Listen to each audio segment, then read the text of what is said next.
제가 6월달 들어서 교회를 꿈꾼다라는 시리즈 말씀을 전하고 있고, 오늘이 이제 우리 교회 창립주일 창립 말씀을 전하는데, 사실은 지난 오늘까지 3주 동안 전한 모든 말씀이 교회에 주시는 하나님 말씀입니다. 그래서 우리가 그 말씀을 잘 듣고 창립주일을 맞이해서 특별히 정말로 하나님 앞에 좀 더 나은 크리스찬으로 또 교회로 서는 귀한 계기가 되기를 간절히 바랍니다. 오늘 말씀 제목은 좋은 교회를 넘어 위대한 교회로라는 제목인데, 이 말씀의 제목은 여러분이 아마 잘 아시는 분이 있을 텐데, 짐 콜린스라는 분이 좋은 기업을 넘어 위대한 기업으로라는 책을 베스트셀러를 썼는데, 그 책의 제목을 패러디한 것입니다. 근데 제가 시간이 없어가지고 이 책의 내용을 다 소개할 수가 없어요. 저는 좋은 설교를 하고 싶습니다. 오늘 저희 집사람에 의하면 좋은 설교는 무조건 짧은 설교예요. 근데 사실은 저는 조금 더 위대한 설교를 하고 싶긴 한데 시간이 충분치 않는데, 콜린스가 말한 것은 뭐냐면, 기업에도 좋은 기업이 있지만 그러나 그가 수많은 기업들을 연구하고 조사한 결과로는 위대한 기업이 있고, 그 위대한 기업을 형성하고 있는 어떤 특징들이 있다, 이렇게 얘기를 하면서 거기서 뭐라고 얘기를 했냐면, 종종 좋은 것이 위대한 것의 적이 된다, 이렇게 얘기를 했어요. 비싼 것 같은데 같지 않다는 거죠. 어쨌든 간에 저는 우리도, 여러분의 삶도 그냥 좋은 삶을 넘어서 하나님 보시기에 위대한 삶이 되기를 바랍니다. 제가 이런 얘기를 하면 무슨 나 같은 게 무슨 위대한 삶식이나 뭐 이렇게 생각하는 분이 있을 수 있지만, 제가 한 가지만 알려드릴게요.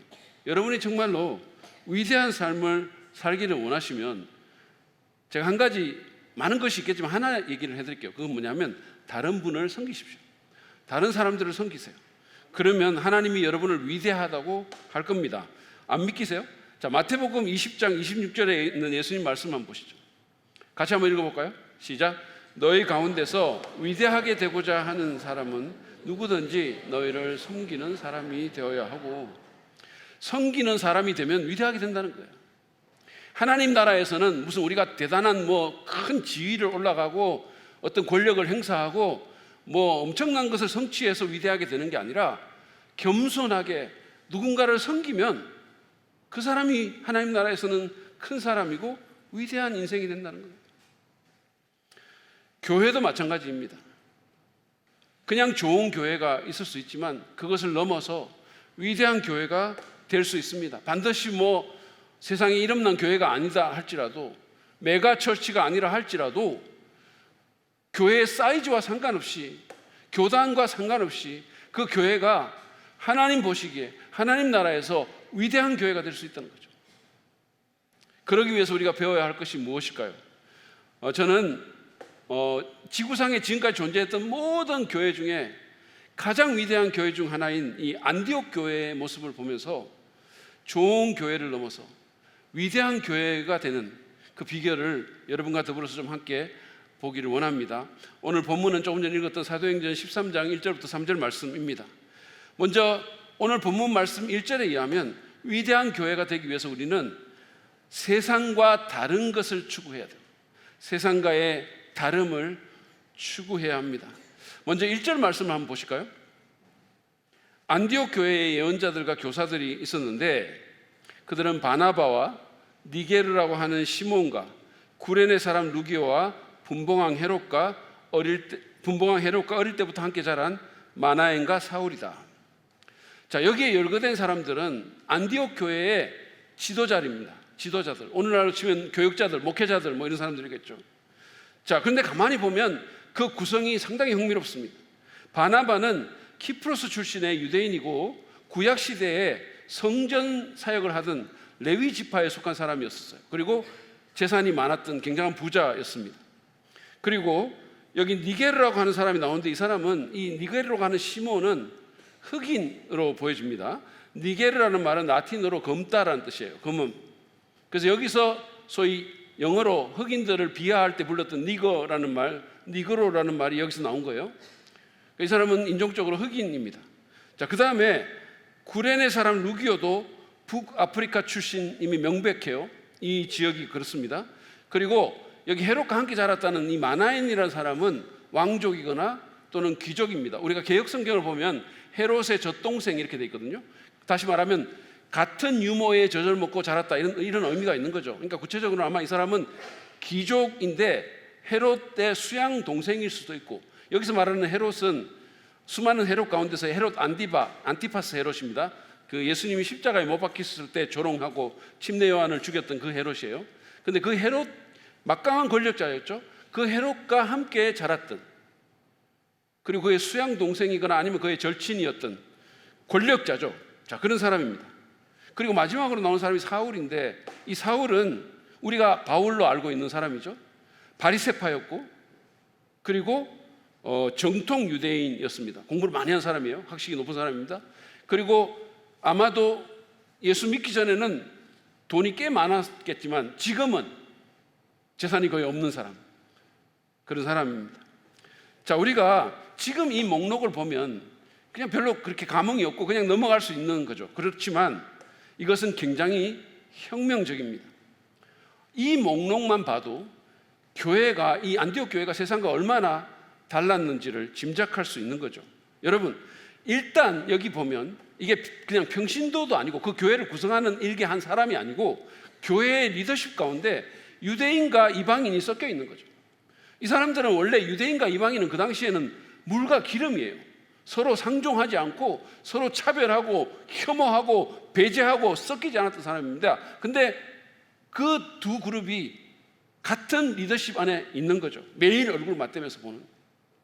그뿐만입니까? 흑인과 백인과 항인의 인종적인 장벽도 극복하고 있습니다.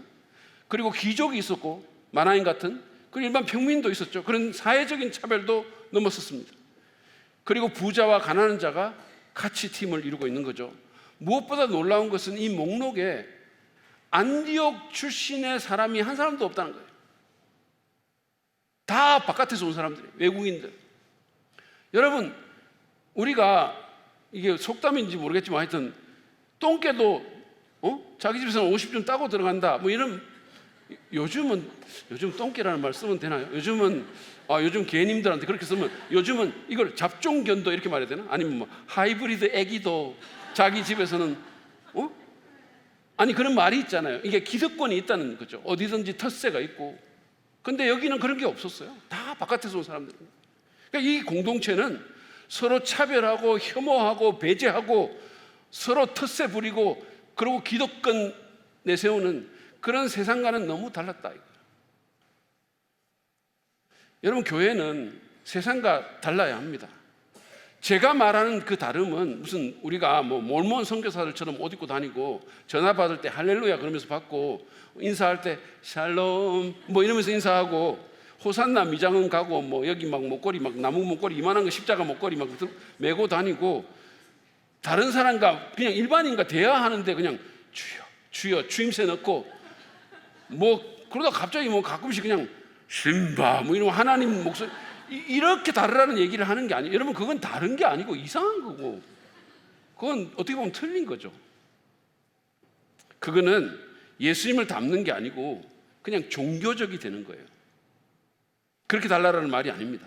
제가 말씀드리는 다름은 하나님을 모르는 사람들, 그러니까 하나님을 배제시키고 마치 하나님이 없는 듯이 살아가는 이 세상의 타락한 문화나 가치관이나 태도나 라이프 스타일 같은 것과 달라야 된다는 거예요. 안타깝게도 교회는 종종 이 일에 실패했습니다. 교회 지도자들이 권위주의에 빠져가지고, 그래서 세상처럼 군림하려 하고, 그리고 교회를 좀 사유화하고, 요즘 무슨 세습한다 그러잖아요, 대형교회에서. 제가 정죄하고 싶은 마음은 없어요. 근데 그게 어떻게 비칩니까? 돈과 권력을 물려주는 거잖아요.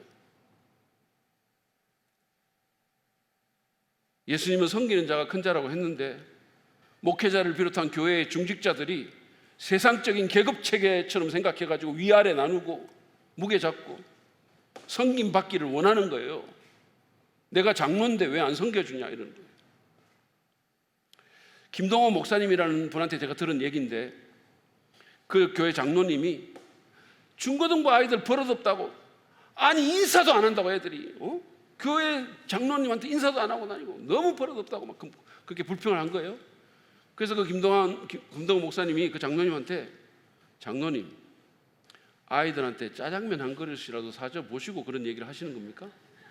짜장면 사줘 보세요. 그러면 인사할 겁니다. 이렇게 얘기했대요. 여러분 그뿐입니까? 교회가 지방색과 정치 이념으로 갈라져 가지고 호남교회, 영남교회, 무슨 좌파교회, 우파교회 이게 말이 되는 얘기입니까? 그런가 하면 교회가 세상처럼 권력자나 부자나 뭐 성공한 사람들, 뭐 좋은 학교 나온 사람들, 박사학위 있는 사람들 이런 사람들을 그렇지 못한 사람보다 더 우대하는 뭐 그런 일도 가끔씩 있는 거예요. 여러분 제가 말씀드렸잖아요. 이 철학 박사를 뜻하는 영어로 PhD라고 얘기하는데 이 PhD가 Perfect Head Damage, 머리가 완전히 상한 사람들의 약자예요. 신학 박사가 THD인데 Total Head Damage, 머리 전부가 상한 사람들이에요. 저도 공부할 만큼 했는데 그거 별거 아니더라고요. 그리고 정말 공부한 사람들, 학자들 모임 가면 여러분 가보시면 실망합니다. 뭐 훌륭한 분도 있겠죠. 근데 그 모임도 똑같아요. 때로 상당히 유치찬란합니다. 여러분 어떠십니까? 여러분의 삶에서 주일에 교회 오는 거 말고 그냥 말할 때 가끔씩 종교적인 용어 이렇게 던지는 거 말고 정말로 안 믿는 사람들과 다른 점이 뭐가 있습니까? 여러분 거룩이 뭡니까? 다른 게 거룩이에요. 세상과 다른 게 거룩이 딴 거 아니에요. 우리가 다를 때 사람들의 관심을 끌고 다를 때 영향을 미칠 수 있는 겁니다. 여러분 저는 제가 목회하면서 그 우리 교회 성도가 그 같은 회사에 있는 그 비그리스도인 동료가 이 성도를 보니까 너무 다르게 반응하는 거죠. 그걸 보고 호기심을 느껴가지고 교회에 와서 결국은 예수 믿고 주님 섬기는 일 봤어요? 한 번 본 거 아닙니다. 이것은 개인적으로나 공동체적으로 마찬가지예요. 교회가 다를 때 사람들이 교회에 끌리게 돼 있는 거예요. 사람들이 우리가 무슨 새벽기도 열심히 나간다고 교회 매력 느끼는 거 아닙니다. 종교적인 용어 막 말한다고 할렐루야 그러고 목소리 막 심바 이런다고 그런다고 매력 느끼는 거 아니에요. 우리가 다르게 대할 때, 다르게 살 때, 다르게 반응할 때, 다른 것을 가치관을 갖고 살 때, 그때 사람들이 교회의 호기심을 느끼는 거죠. 여러분 우리 교회가 건축할 때 이 건물 모습이 일반 교회하고 좀 달랐잖아요. 그러니까 덜 종교적인 더 예수 닮은이라는 어떤 교회의 어떤 모토에 맞는 그런 교회 건물을 디자인을 하고 했으니까 이게 뭐지? 막 이게 교회 건물 맞아? 사람들이 굉장히 관심을 많이 갖고 호기심을 느꼈죠. 근데 여러분 만약에 그냥 건물이 아니라 진짜 교회인 우리가 그렇게 다르다면 사람들이 어떻게 반응할까요? 어떤 일이 일어날까요? 분당 우리 교회라고 잘 아실 겁니다. 그 교회는 여러분 기업이든 뭐 일반 뭐 어떤 학교든 또는 무슨 다른 교회도 마찬가지죠. 다 자기 덩치를 키우고 자기 사이즈를 불리려고 하는 그 시대에 이 교회는 오히려 자기 교회 사이즈를 축소시켜 버렸어요. 1만 성도 파송운동이라는 캠페인을 벌여가지고 교인들을 교회에서 내보냈어요. 그래서 29개의 건강한 교회를 요소요소에 세워가지고 하나님의 복음이 더 효과적으로 나가게 만들고 있는 겁니다. 어떤 사람들 이런 얘기하면 아니 무슨 그 교회 원래 뭐 몇만 명 모이는 교회인데 10,000명 왜 못 내보내 이렇게 많은 사람들 한번 해보실래요? 여러분 제가 우리 교회 몇백 명 모이잖아요. 우리 교회 그렇게 큰 교회 아니잖아요. 그래서 뭐 몇십 명 모이는 교회는 한 100명, 뭐 150명 모이는 교회 같은 교회도 우리 교회 보고 큰 교회라고 그러고 그 교회는 뭐 몇십 명 나가도 괜찮겠다 그러잖아요. 저는 한 명만 나가도 잠이 잘 안 와요. 이찬수 목사님이 직접 그렇게 얘기했어요. 가슴이 찢어지는 것 같다고 이거 하면서. 그래서 세상과 다르니까 그러니까 그것이 교계와 세상의 관심을 끌게 되는 거예요.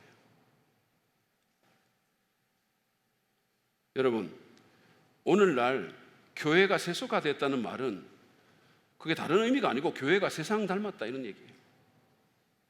교회가 세상하고 비슷하다는 거죠.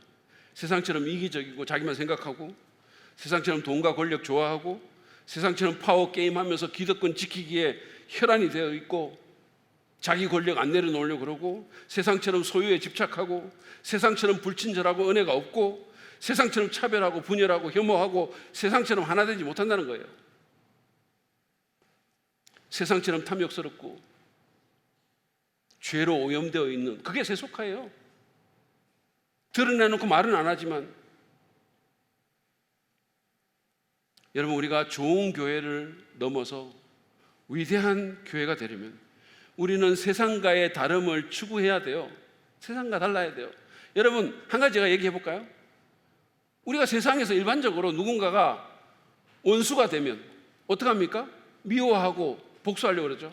예수님 뭐라고 그러셨어요? 원수를 사랑하라 그랬어요. 용서하라 그랬어요. 다르게 반응하라는 겁니다. 다르게 대응하고 다르게 살라는 거예요. 누군가가 꼴사나운 짓 하고 막 그러면 입이 건질건질 해가지고 세상에서 어떡합니까? 험담하고 잘근잘근 씹고 뭐 그러더라고요. 뭐 오늘 술 마실 때 김부장 안주로 삼자고. 그런데 교회에서 뭐라 그럽니까? 그렇게 하지 말라는 거예요. 축복하라는 거예요. 다른 태도와 가치관과 문화와 관계와 라이프 스타일이 교회에 있어야 돼요. 그것이 우리를 하나님 앞에 위대한 교회로 세울 것입니다. 두 번째로, 우리는 위대한 교회가 되기 위해서 주님과 깊고 친밀한 교제 가운데 있어야 합니다. 2절 말씀 한번 보시겠습니다. 그들이 주님께 예배하며 금식하고 있을 때에 성령이 그들에게 말씀하시다. 너희는 나를 위해서 바나바와 사울을 따로 세워라. 내가 그들에게 맡기려 하는 일이 있다. 여러분, 이 교회를 보시죠. 이 교회는 예배의 진심인 교회였어요. 하나님께 예배하는 교회였습니다. 심지어 먹는 것까지 금하면서 하나님을 구하고 그분께 영적 주파수를 맞춘 거예요. 여러분, 우리의 가장 1차적인 욕구가 뭡니까? 먹는 거잖아요. 가장 즐거운 것 중에 하나잖아요. 그런데 그것까지 끊으면서 우리는 하나님이 음식보다 더 중요합니다. 우리는 음식보다 하나님을 더 의지합니다. 우리는 하나님의 그 사랑과 은혜를 더 느끼고 맛보기 원합니다. 그러면서 하나님께 집중한 거예요. 그렇게 예배할 때, 그렇게 하나님의 얼굴을 구하면서 그분께 집중할 때, 다시 말해서 그분과의 깊고 친밀한 교제 가운데 있을 때 놀라운 일이 일어나죠. 성경 보시죠. 뭐라 그럽니까? 성령께서 당신의 뜻을 교회에 알려주시는 거예요. 여러분, 누가 주님의 비전을 가질 수 있을까요? 누가 성령의 음성을 들을 수 있습니까? 하나님께 주파수를 맞추고 그분의 얼굴을 구하고 그분을 예배하는 자입니다. 하나님과 하나 돼서 그분과 깊이 교제하는 거예요. 관계 가운데, 사랑의 관계 가운데 주파수가 맞는, 하나님은 그런 자를 찾고 계시고 그런 교회를 찾고 계십니다. 여러분, 예배가 뭡니까? 예배는 하나님께 집중하고 하나님께 우리의 사랑을 표현하는 거예요. 그게 예배입니다. 하나님을 하나님으로 대하고 하나님과 성령 안에서 교제하는 것을 즐겁게 여기는 것이 예배입니다. 여러분, 그거 아세요? 하나님은 우리가 열심히 사역하는 것보다, 어떤 대단한 일을 하는 것보다, 전도왕이 되는 것보다, 세상에서 높은 지위에 오르는 것보다 예배하는 것을 더 원하시는 거예요. 신령과 진정으로 하나님 예배하고 하나님과 하나 돼서 그분과 깊고 친밀한 교제를 즐기기를 원하시는 겁니다. 그래서 예수님께서 계시록 3장 20절에서 이런 말씀하신 거죠. 보아라, 내가 문 밖에 서서 문을 두드리고 있다. 누구든지 내 음성을 듣고 문을 열면 나는 그에게로 들어가서 그와 함께 먹고 그는 나와 함께 먹을 것이다. 이 구절은 예수 안 믿는 분들에게 복음 전할 때 종종 이용하는 구절인데요, 사실은 이 구절의 1차적인 대상이 누구냐 하면 라오디게아 교회 성도들이에요. 근데 그 교회가 상당히 자기들 나름대로 부유하다고 말하는 그런 교회인데, 이 교회가 예수님이 별로 필요가 없었던지 예수님을 바깥으로 문 밖으로 밀쳐놓은 거예요. 예수님 없어도 잘 돌아가는 교회. 자기들끼리 회의하고 자기들끼리 하호하고 자기들끼리 멋진 장비 갖춰놓고 예배하고 예배 받는 대상인 주님은 문 밖에 정작 서 있는 거죠. 그래서 예수님은 마치 뭔가 아쉬운 사람처럼 문 밖에 서서 나를 좀 들여보내달라고, 내가 너희와 교제하기를 얼마나 원하는지 아냐고 그렇게 말씀하는 겁니다. 저는요, 이 구절에 깃든 그 예수님의 마음에 깊이 공감합니다.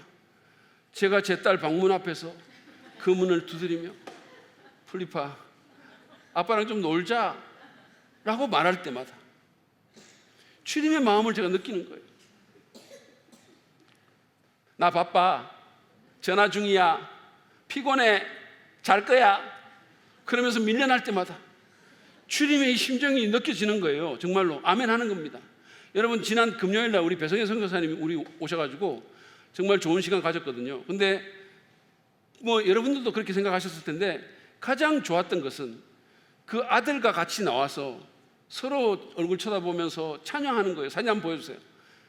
예, 이렇게 막 둘째 아들인데 이렇게 웃고 서로 쳐다보고 얘기하고 같이 하음 넣어가지고 찬양하고 이런 모습이 너무 좋은 거죠. 얼마나 흐뭇하고 보기 좋던지 제 마음이 너무 부럽기도 하고.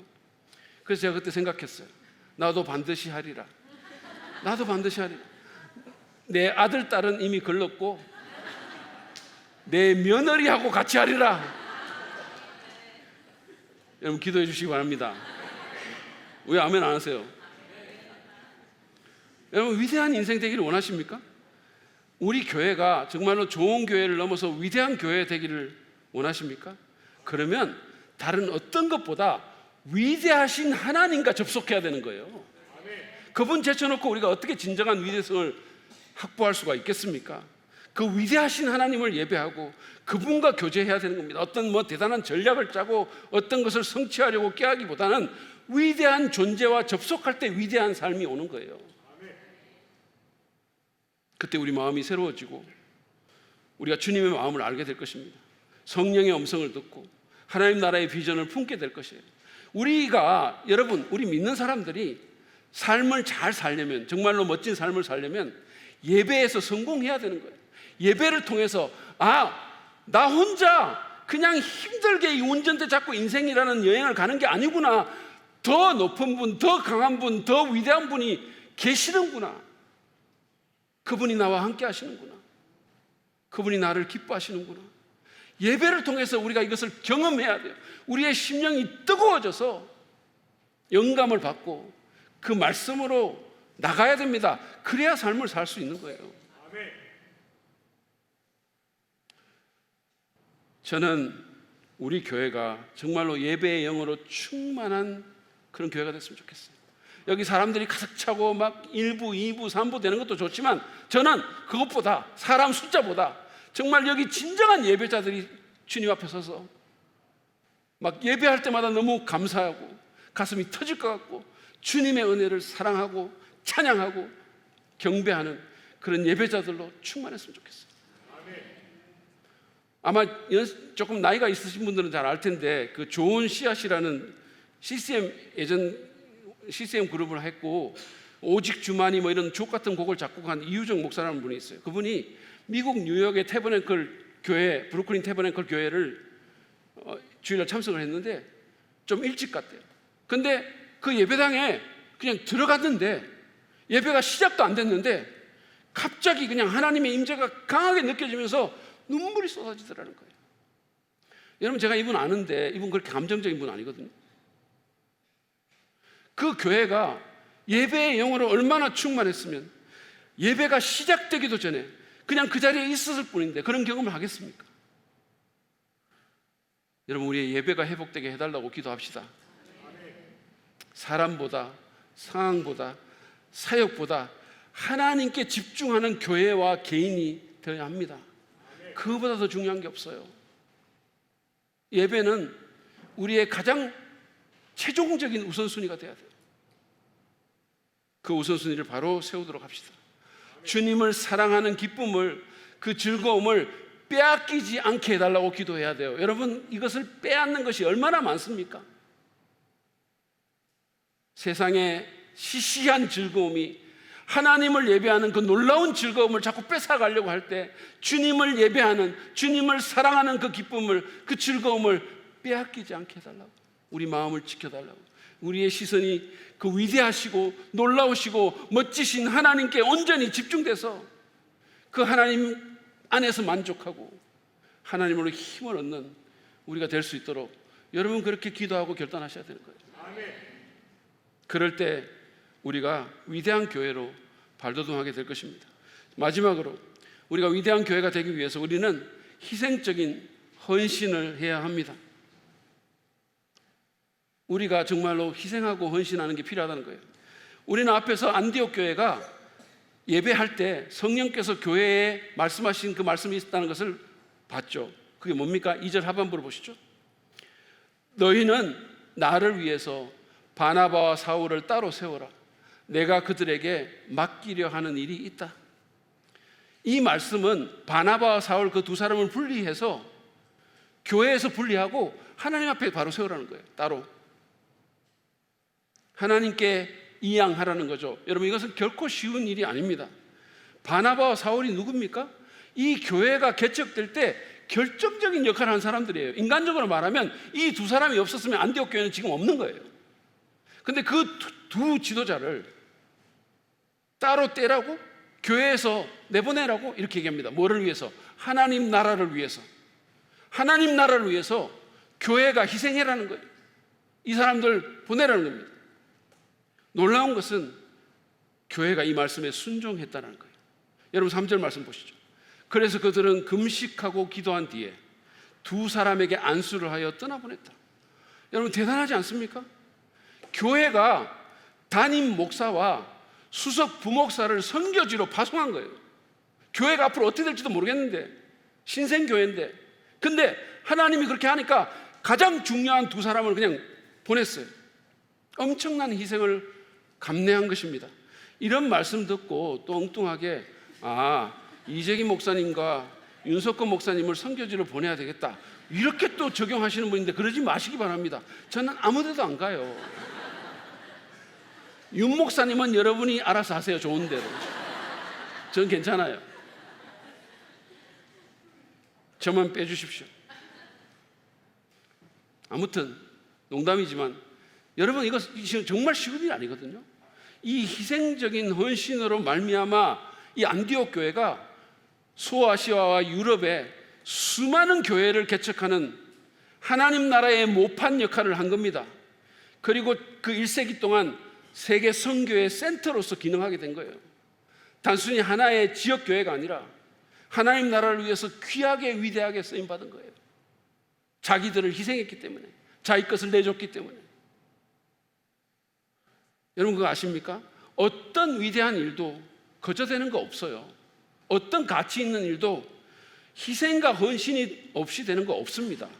여러분 우리 교회만 하더라도 지금 이 모습으로 여기 있게 된 것은 수많은 성도들의 기도와 수고와 봉사가 있었기 때문이에요. 26년 동안 우리 이거 잊어서는 안 됩니다. 우리가 알든 모르든 정말 땀 흘리고 기도하고 눈물 흘리고 헌금 내고 봉사한 성도들이 있었기 때문에 여기 우리가 있는 거예요. 지금 교회 건축도 마찬가지죠. 우리 그냥 된 거 아닙니다. 제가 상가에 있을 때 윤 목사님하고 같이 어떤 금융기관에 이제 그 금융 상담을 받으려고 우리가 이제 그 어떻게 하면 좋을지 해가지고 간 적이 있거든요. 그러면 보통 이제 그런 거 하러 오면 고객이니까 너무 좋아하잖아요. 그리고 이제 막 어떻게든 해가지고 하려고 하잖아요. 근데 그 지점장님이 그 우리 사정을 이렇게 듣더니 심드렁한 표정으로 좀 보면서 하지 마세요. 막 말리는 거예요. 하지 말라고. 계속 들어보니까 망할 가능성이 많다, 이렇게 얘기하는 거예요. 목사님, 제 입장에서는 해드리면 저는 좋은데요, 제가 목사님 진짜 생각해서 말씀드리는 건데 중단하세요. 이렇게 해서 망한 교회 많습니다. 뭐 이런 식으로 막 얘기를 하는 거예요. 제가 얼마나 무시당하는 느낌을 받는지 몰라요.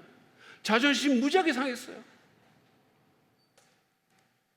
그런데도, 그런 상황에서 우리가 한 거예요. 그런데도 지금 정말로 아름답게 별 문제 없이 이처럼 아름다운 예배당을 건축할 수 있었던 것은 교회를 사랑하는 성도들의 정말 눈물과 기도와 땀과 수고가 있었기 때문이에요. 정말 자기 살 떼듯이 그렇게 재정적으로 헌신한 사람들이 있었기 때문입니다. 여러분이 저 잘 알지만 저 무슨 헌금 내라고 막 얘기하는 사람 아니에요. 저 건축할 때도 그래 본 적 없어요. 저 그렇게 강요하는 사람 아닙니다. 그런데 그런 분들이 그렇게 주님 사랑하고 교회 사랑해서 헌신한 거예요. 그래서 여기 있는 겁니다. 그런 사람들을 다른 교회에서는 상가파라고 얘기를 하는 거예요. 상가파. 또 요렇게라도 뭔가 이렇게 좀 뭔가 내세우는 게 좀 문제예요. 그죠? 이게 좀 헌신은 좋은데. 어쨌든 간에 이 소위 상가파의 헌신이 없었다면 지금 이 건물은 없는 거죠. 여러분 개인적으로도 마찬가지잖아요. 여러분들이 헌신 없이 이룰 수 있는 일이 있습니까? 하다못해 다이어트만 하더라도 아무런 헌신 없이 그냥 내가 살 빠졌으면 좋겠다 그런다고 빠집니까? 이걸 무슨 팩이라면 무슨 팩이 있었으면 좋겠다 그런 팩이 생깁니까? 배고픔과 야식의 유혹과 소파에 늘어지고 싶은 욕구와 싸워야 되겠죠. 오늘 딱 하루만 운동 시작하는 달콤한 속삭임에 길을 끊어야 되겠죠. 그리고는 일어나서 운동화 묶은 그런 헌신이 없으면 살 못 뺍니다. 다 빼고 싶죠.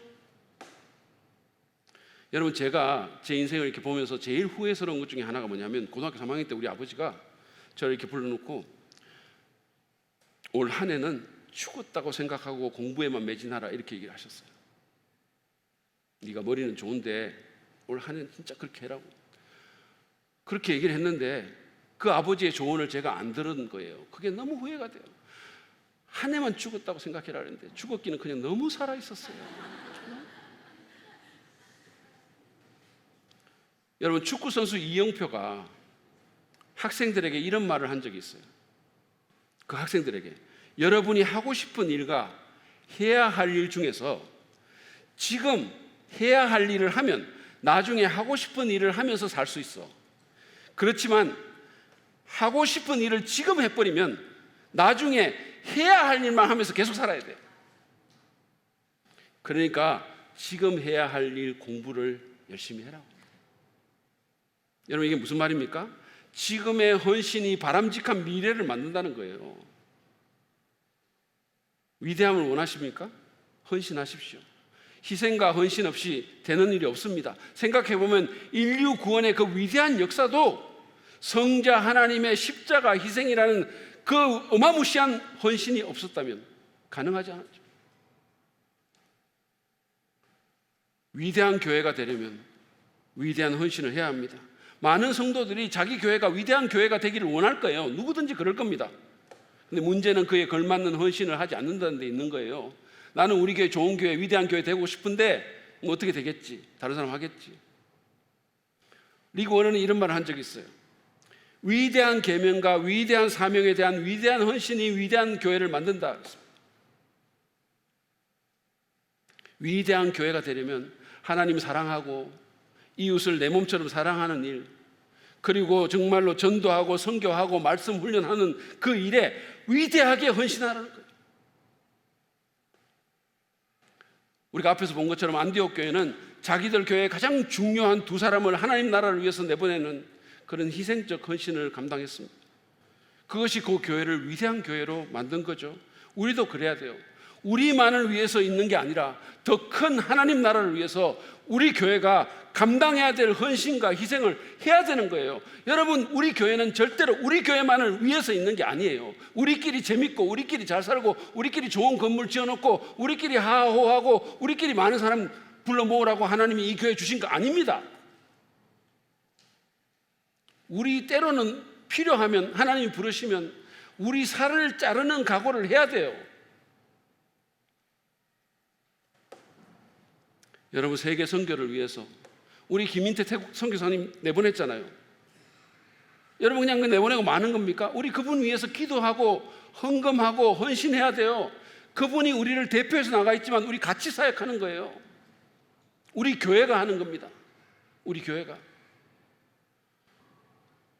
우리도 필요가 많지만 우리보다 더 어려운 교회 위해서 해외 각국의 선교사님들 여러 기독교 기관을 위해서 우리가 후원해야 하는 겁니다. 우리도 필요가 있지만 여러분, 우리 교회 모토 중에 이웃의 선물이 되는 교회라는 그런 모토 있잖아요. 너무 멋있어요.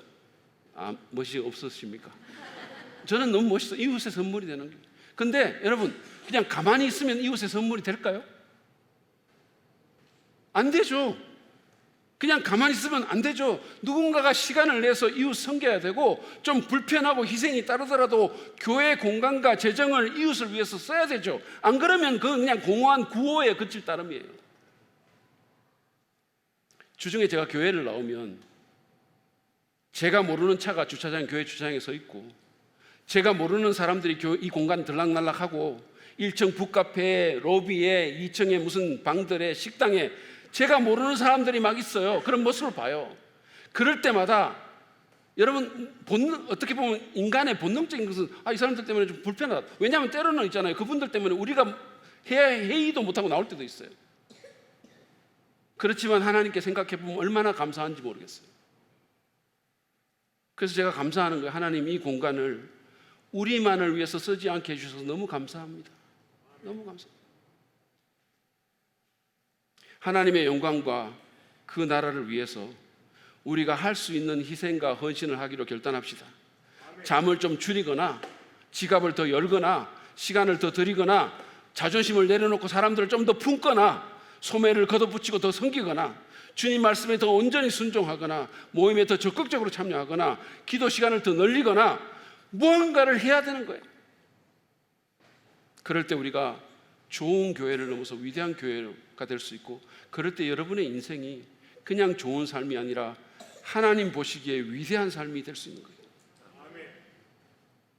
오늘 우리는 창립 26주년을 맞아서 좋은 교회를 넘어 위대한 교회라는 말씀을 서로 나눴습니다. 세상과의 다름을 추구하고 하나님과의 깊고 친밀한 그런 교제를 해야 되고, 하나님 나라를 위해서 희생과 헌신을 감당해야 된다는 말씀을 우리가 오늘 하나님으로부터 들었습니다. 여러분의 삶이 하나님 보시기에 위대한 삶이 되기 위해서 여러분이 해야 될 결단은 무엇이고, 여러분이 해야 될 기도는 무엇입니까? 우리 교회가 위대한 교회로 세워지기 위해서 우리는 어떤 것을 더 감당해야 할까요? 이 시간에 주님 앞에 기도와 결단으로 나아가는 그런 시간 되기를 바랍니다.